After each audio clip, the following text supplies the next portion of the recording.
Hi everyone, welcome to So Lovely with Grace. If you're new here, I'm Grace. If you're returning, welcome back.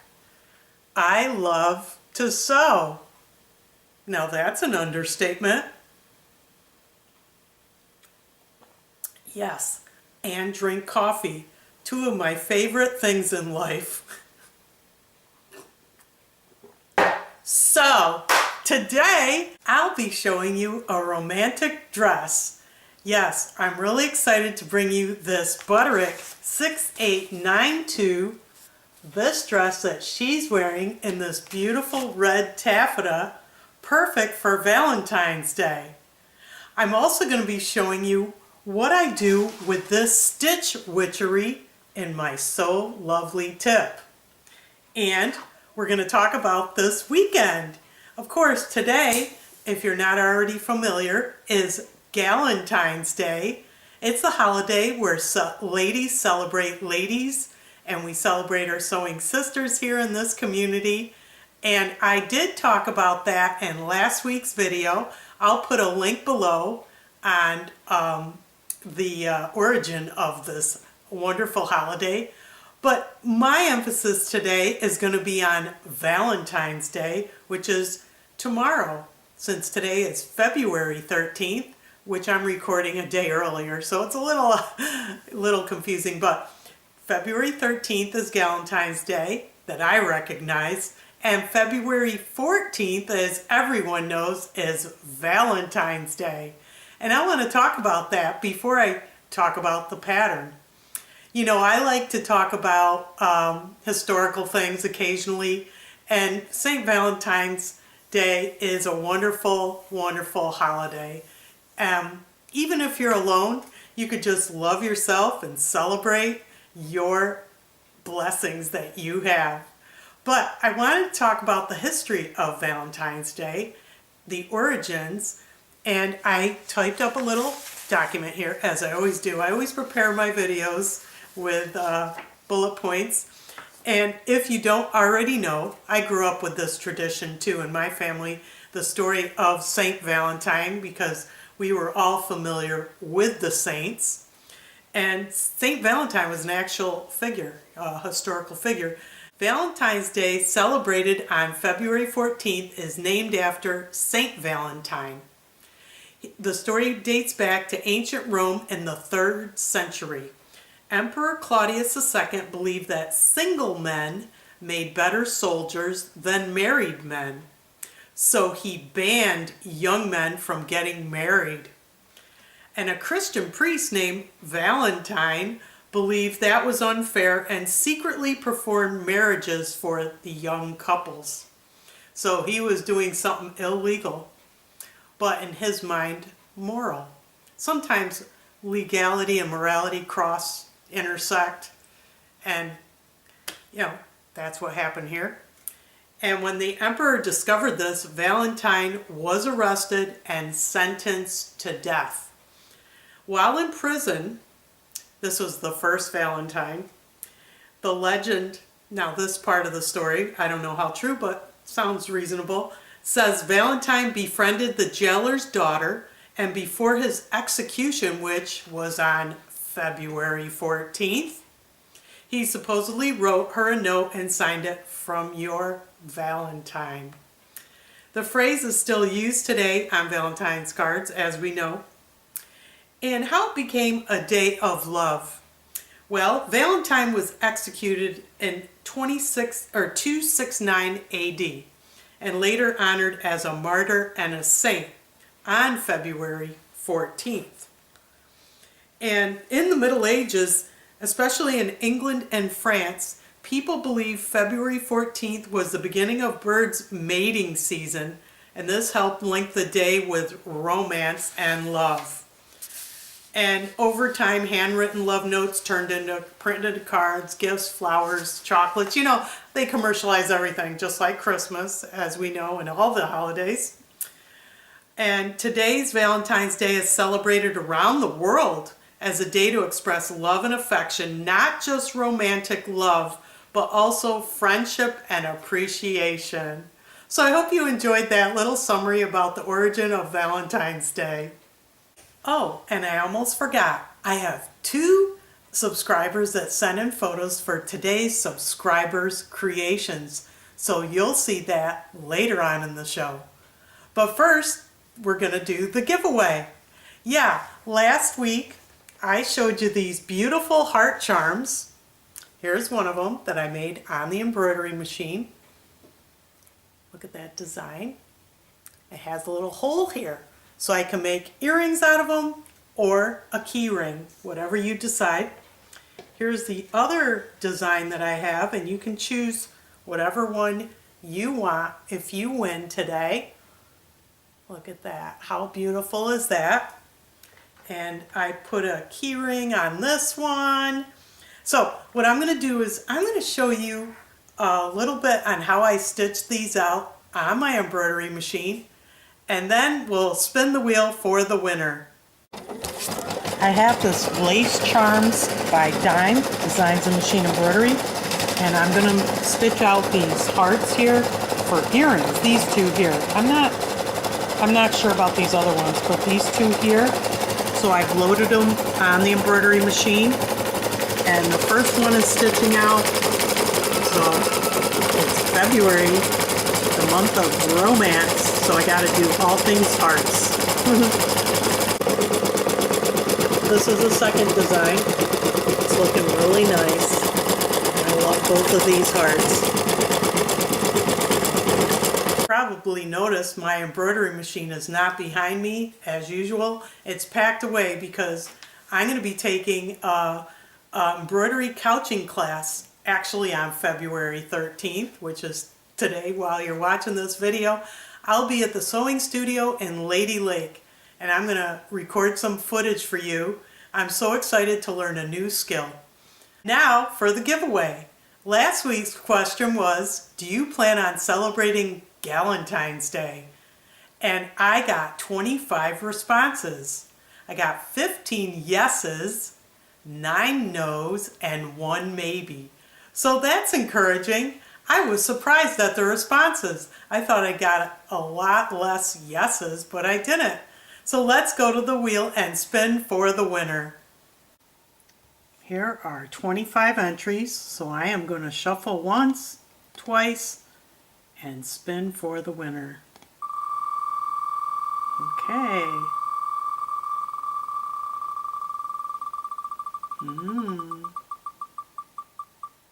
Who's going to win the Valentine's Day prize?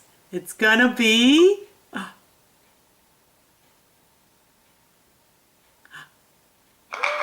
Nancy! Running with scissors! Congratulations, Nancy! Wow! Again, congratulations, Nancy! Nancy has a YouTube channel, Running with Scissors. Please check it out. She's my sewing sister in this sewing community. Not only does she sew, but she paints. She painted me this beautiful picture for my birthday, and she gifted it to me last month. Look at this. Oh, I absolutely love this picture. Gorgeous. She's so talented. Check out her channel and support our sewing sister. Nancy, please send me an email. Let me know if you would like the key ring or the earrings. And now for this week's pattern. I picked out Butterick B6892 for my Valentine's Day dress, and I picked this one. It's hard to see the details because of the pattern here, but it has pleats, it has a drape, it has princess seams in the front and darts in the back. And what I'm going to do, as I normally do, is go outside and model it for you. I'm going to model it, the dress as is, and then I'm going to model it with my pink fur coat that I made, just because it's glamorous and I want to glam it up. I hope you enjoy it.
Yes, I thought this Butterick pattern was perfect for Valentine's Day. It just has some unique details that I love. The pleats in the front, the drape in the front, and just the shaping with the darts in the back. Here are the line drawings.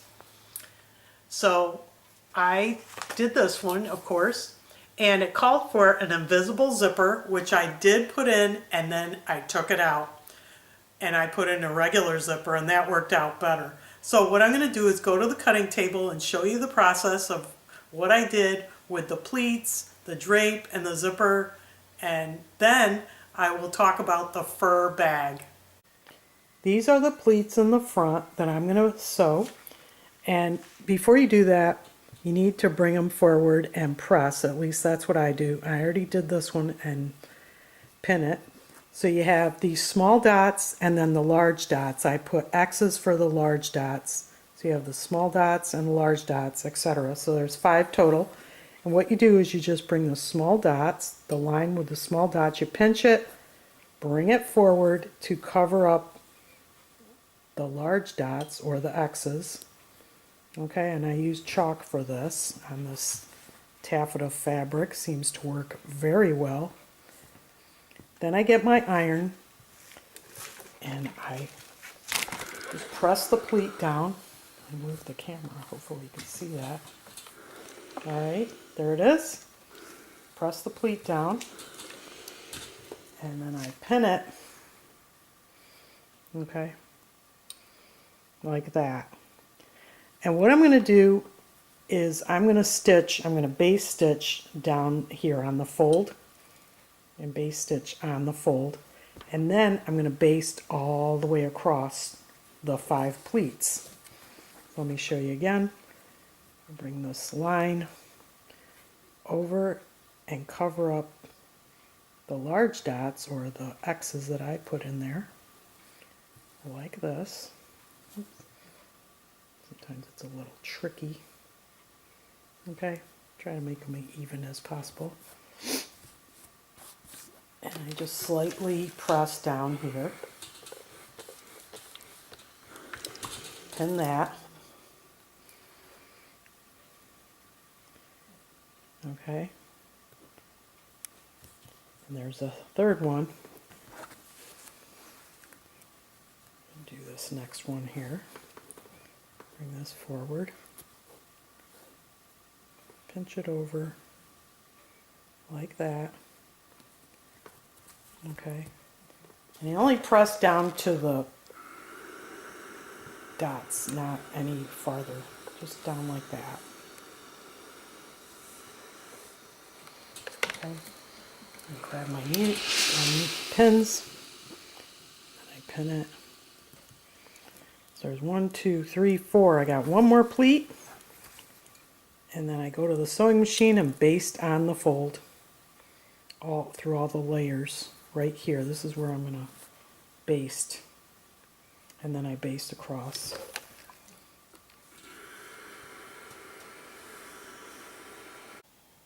Here are the 5 pleats. I think it looks phenomenal. I love this taffeta fabric, absolutely beautiful. So now I'm going to go through the steps and the instructions, and I'll just highlight some key points, but basically, I'm just going to go ahead and sew this up. The next part is stay stitching, and then a narrow hem on the left front, and more stay stitching.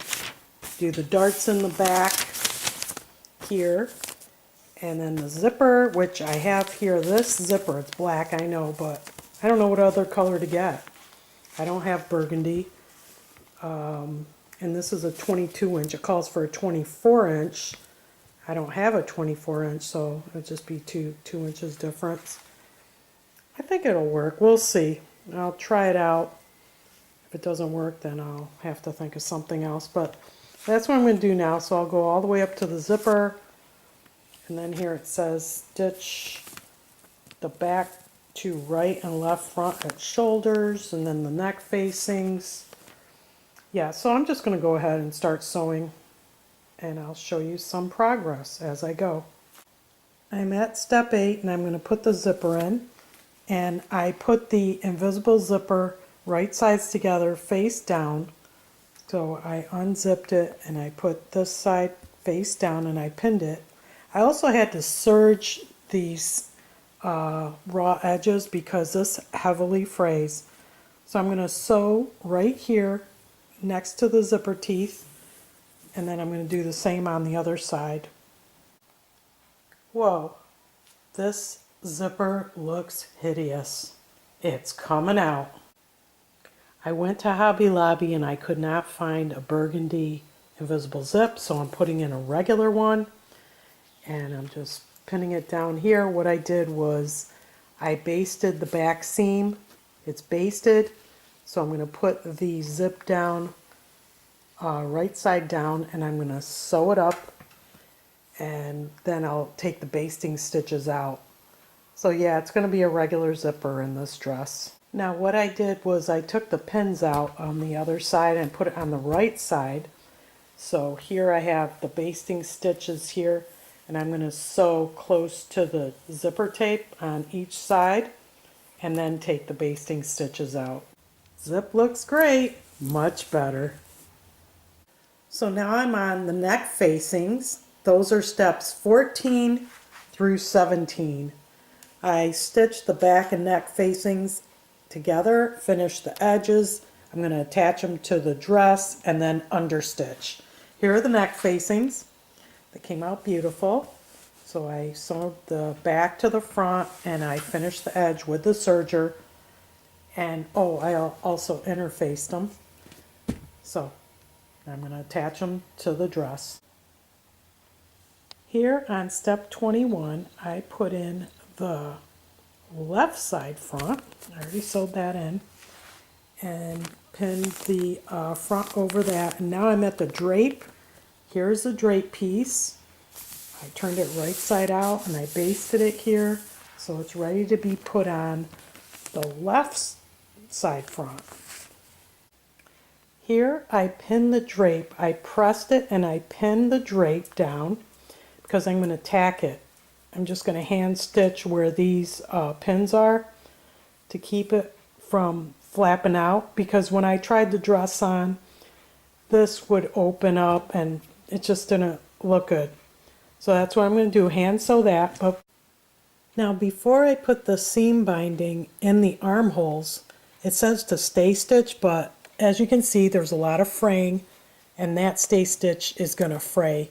So I decided I want to serge the armholes and then apply the binding. I chose this red taffeta again because I had a whole bolt of it. It was gifted to me from Pam in one of my quilt groups. Thank you, Pam, if you're watching. And if you recall, if any of you have seen my holiday dress video, I made this Butterick dress, this one in the middle with the big bow. And I made it with the same taffeta and it was stunning. So I still got more, so I don't know what I'm going to do with it because it's very dressy. But now I want to talk about the fur bag. I have my fur coat. You can watch the video for that too. I hope you do. And I decided to make a fur bag with it like I did for my vest last week's video. And this was so cute. Look how this came out. Here's a close-up. I used this satin for the D-rings. And the satin inside is the same as the lining of my coat. It's beautiful pink. All this fabric came from Hobby Lobby, believe it or not. And it's just adorable. I could put my phone in here and, you know, whatever else I want. And I'm going to wear it with this coat. I think it's adorable. It's very romantic, and that's, you know, the look I wanted to achieve. So what I'm going to do, is going to show you the steps in making this fur bag. I do have a video link of the original tutorial that I found on YouTube, and I'll embed that in my description box if you want to check that out. It's like 4 minutes long. So now let's look at the making of this bag. What I decided is I want to make a fur bag out of this fur, the same fur of my pink fur coat, the Simplicity 3008, and I'm going to use that This bag underneath is for a size. I embroidered this. I made this on my embroidery machine. I love the size of this clutch. So I'm just going to use this for measuring how big I want the fur bag. I want it the same size. So I'm going to just cut around here. And I'm going to use this zipper because this is a cream colored zipper. I don't want to use white or pink. And I have various lengths of the chain, but I'm going to do a short chain. So that's what I'm going to do. And the lining is going to be the same as my coat, this beautiful lining. And both of these fabrics I got at Hobby Lobby, and they're still there if you want to pick them up. So I got my electric scissors, and I'm just going to cut around this. I'm not even going to measure anything. So once I cut this fur, then I'll measure it and match it with the lining. So here we go.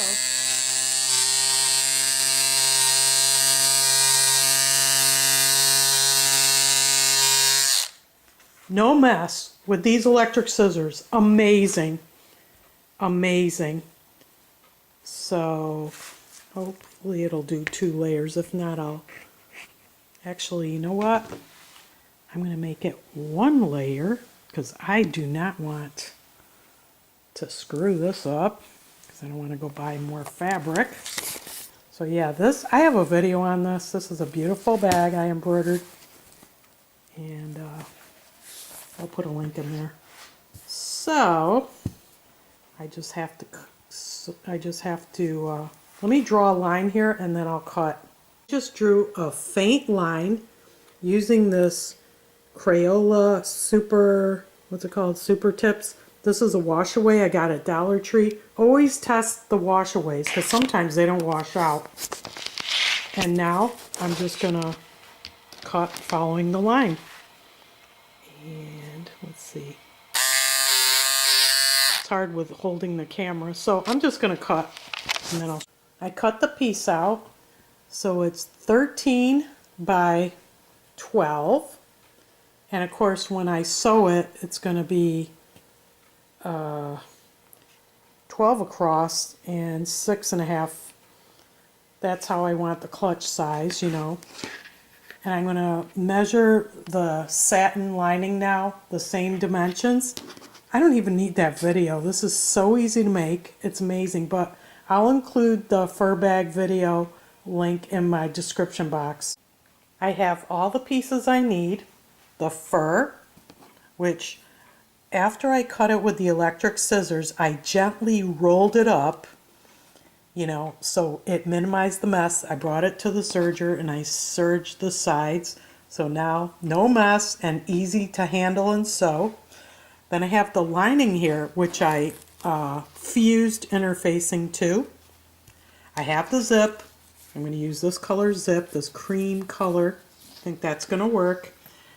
The chain, I have various lengths. I can, you know, switch them in and out, but I think I want this length here. And the 2 D-rings. So the first step is I'm going to sew the zipper on to the fur here. I'm going to sew here, but I need to put the lining on top so it's right sides together, and I'm going to stitch across this piece. I sewed the zipper in here and I top stitched the fur. So we have the lining here on one side, and now I need to put in the D-rings on the side before I sew around. So I just made this for the tabs. It's just like 2 inches, and then I folded it in the center, pressed, and then folded again and just top stitch down here. So I'm going to feed this through the D-rings. I'm going to have it about 2 inches out, and then I'm going to sew this up. So this is the direction where I need to sew. So I clip these tabs here.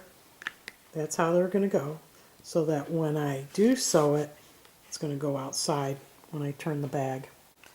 I have the zipper sandwiched here. This is the lining. This is the fur.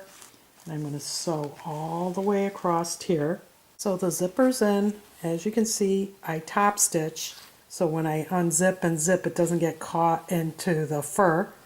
So now I'm going to unzip and turn it and show you where I'm going to sew. So this is where I'm going to sew, directly along this edge where the fur is and the lining, and then here I'm going to do the fur and then leave an opening here in the lining where I'm going to pull the bag through, and the zipper inside is halfway open. Ta-da! Here we are. It's finished. It's beautiful. I'm really happy how the zip came out, the fur, and I like the length of this chain. I'm really happy with it. It's finished. So I hope you agree that fur bag is a really simple, quick make. Go for it. Try it out. You'll love it. And now for subscriber creations. Oh my gosh. Oh my gosh. I am just so blown away with the talent of my subscribers. These two people sent me their photos and I'm just like, wow. Wow. The first photos are from Tristan Blade. She did Mimi G's Simplicity 3168 jacket, denim jacket with a detachable caplet. Incredible, incredible, so beautiful. She picked Mimi G design, which I love. There's not one design, I love all her designs. And Tristan, oh my gosh, it looks store-bought. The detail, the top stitching. Look at this denim. Absolutely gorgeous. Thank you for sending in these photos. They are truly, truly stunning. This next creation was sent in from Donna Craig. She made Simplicity 8218. I've made this jacket in the past out of a white Sherpa fabric, but here, as you can see, she made it from a Minky Luxe faux fur from Joann's. She lined it with a cotton-backed flannel and added an interior pocket that she's modeling here and lengthened it a few inches, and she looks glamorous, warm and glamorous. I love it. Oh wow, fur coat. Great job, Donna. You look fantastic. And ladies, you need to get some furs in your wardrobe if you haven't. Just go for it. Hobby Lobby has the faux fur, and I can just go on and on, but now that spring's coming up. But anyways, thank you again, Donna, for sending your photo in. I'm just so impressed. And I hope that other subscribers send me an email with their photos of their creations, because I love to highlight that on my channel. And now for today's So Lovely tip. I used this stitch witchery for today's tip.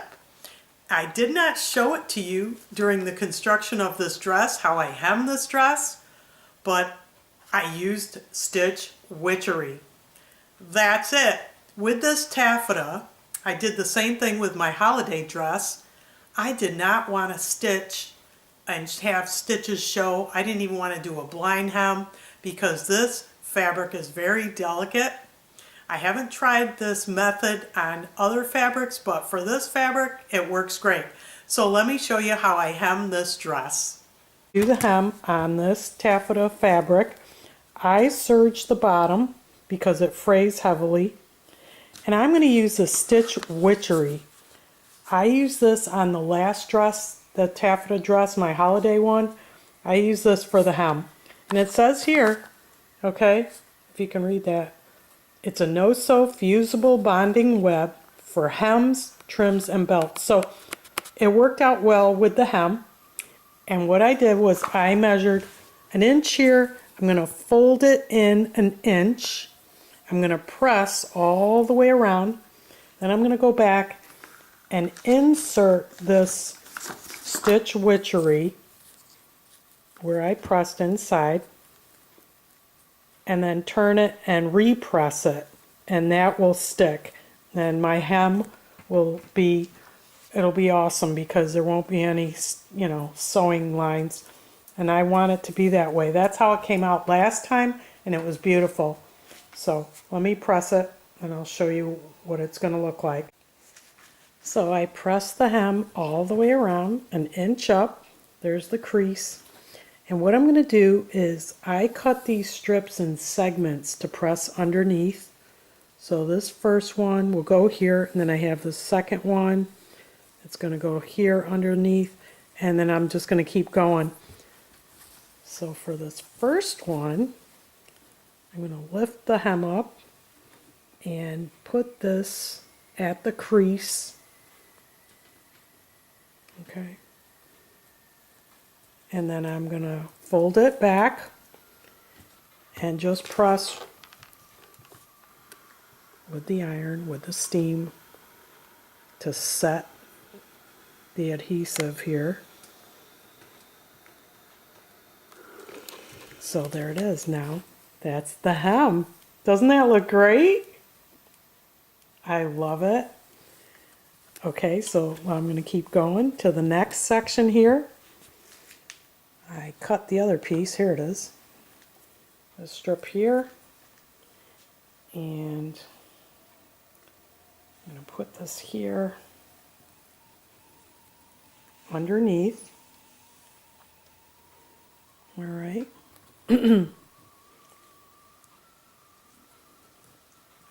Set that in there. And then press this one. I want it to steam. Here's the steam. So I'm going to do that all the way around the hem, but it's looking good. And finally, next week's giveaway. I have this sweet, romantic, beautiful off-the-shoulder dress, McCall's 7744. It says here, Mrs. Dress and Belt, fitted pullover off the shoulder with elastic at the shoulders and sleeve variations. Here are the line drawings. Look at that. Look at all the detail and the bows in view C. How sweet. And a tie in the back in views C and D. And let's see, it calls for cotton blends, gingham, seersucker, and chiton. This has the sizes going from 14 to 22. Isn't that cute? So that's for next week's giveaway. What are the rules of the giveaway? Well, you need to be a subscriber to my channel to get those notifications and be tuned in every week with me. I would really appreciate that. Please give me a thumbs up on this video and answer the question of the week. And this week's question is, what are your sources of fabric? Where are you getting fabric these days? Please put it in the comments. We can help each other out. Please post your response by Monday, February 16th at midnight. I will respond with the word entered, and you'll be entered into the giveaway. Good luck! Well, I hope you found this video informative and fun. And most of all, I hope you were so inspired.